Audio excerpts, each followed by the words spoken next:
Well, day 2 of the championships is upon us. It's going to be another great day's racing, 4 big Group 1s.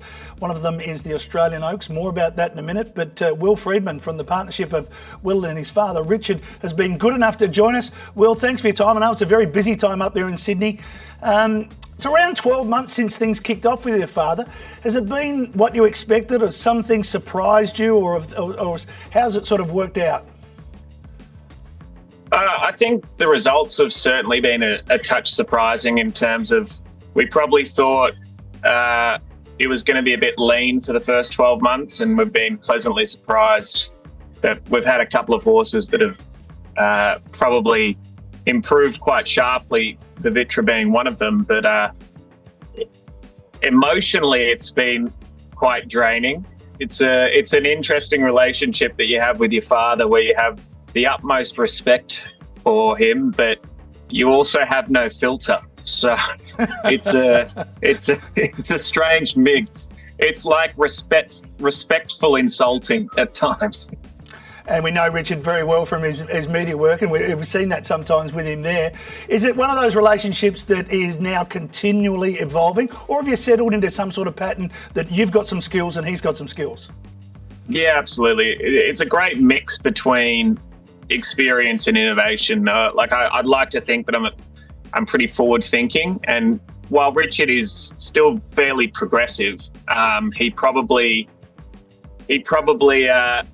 is still got that old school mentality in some respects, and we sort of feed off one another, where I'll recommend something or I'll think of a new way of doing something, and sometimes he goes, "That's interesting, we haven't thought of that before." And then other times he said, "I've tried this a couple of times, Will. It didn't work out well this time or the second time." So sort of that element of experience just avoids you from making too drastic a change that's already been tried. So I'd say if you're going to put us into certain roles, that's what it would be. I'd be probably more progressive, and Richard would have all that experience on his side. So I'm fortunate to have that guidance. But look, as time progresses, I think Richard will very clearly tell anyone that asks that he's probably closer to the end of his career than the start, and I'm probably closer to the start. So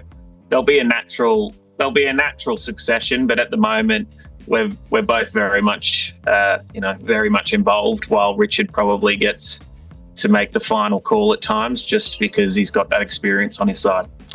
Yes, I noticed you call him Richard in the partnership rather than Dad, but we're seeing it more and more, aren't we? We're seeing Adrian Bott and Gabe Waterhouse, and of course Kieran Maher and David Eustace.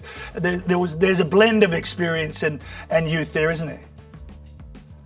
Yeah, absolutely. Yeah, I call him Richard only because he's dad at home, but it's to maintain a level of professionalism, I suppose, when you're dealing with staff and owners. I did promise an owner that if we won the Group 1 Oaks, I would say that how fortunate I am to train a Group 1 winner with Daddy. So, but that was to be a little bit comical. But in terms of experience versus the new style, I think horse training is becoming very progressive, and it's becoming more analytical, more science-based, more ratings-based, but there's still no replacement for horsemanship and experience. So I think that's where these partnerships are evolving to, where the junior partner can learn a lot off the senior one, and then hopefully they can sort of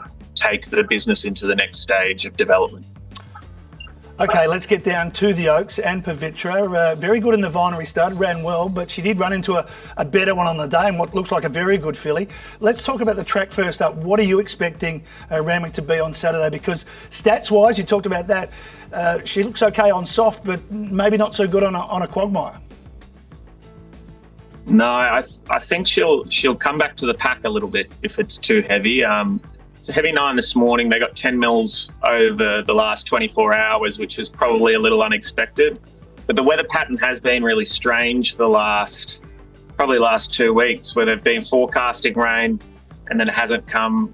I mean, horse trainers are only win 20% of the time, but it feels like the meteorologists are having a far less success rate this time. So it's hard to know, but at the moment it would be in the heavy range, and we're sort of expecting her to have to deal with that. She was very good in the Vinery, but I think prowess is something rather special, and if you take prowess out of that race, I think she probably tackles the others. But 2,400 metres on a heavy track is going to be testing for her for sure, and there are some genuine stayers in that field. So I definitely don't think it's a fait accompli by any means. Well, we know she stays for what we saw in the spring in Melbourne. Let's look at a couple of other runners you may have on the day. One Diva, looks like in race 10, looks like it won't handle a heavy track. Will you keep One Diva in? Yeah, unfortunately, she finally drew a gate, which she'd been struggling to do all last prep. She'll probably be held for the Hallmark the following week, or possibly the Hawkesbury Gold Rush. I'd say it's unlikely. She needs it to get back to a 6 to be any chance, and I don't think they'll get there. And but we've got a night for Queensland, albeit it's not their carnival. Got a nice promising stayer called Pharaoh's Reign, who runs favourite in the 3rd or the 4th up there, and she'll be a good chance. We've got runners all over the place, but of our runners on Saturday, I'd imagine her and Pavitra would be the two best. Beautifully done, Will, because that saves me asking the question about Pharaoh's Reign in race 3, so you've done that beautifully. You've got the media skills of your dad. Mate, thank you for your time. Good luck with Pavitra. Let's hope the track isn't as bad as we hope. Let's hope they can get closer to that soft range, and because she is a very talented filly, and we hope she gets the money for you. Very much appreciate it. Thank you. Thanks, Will.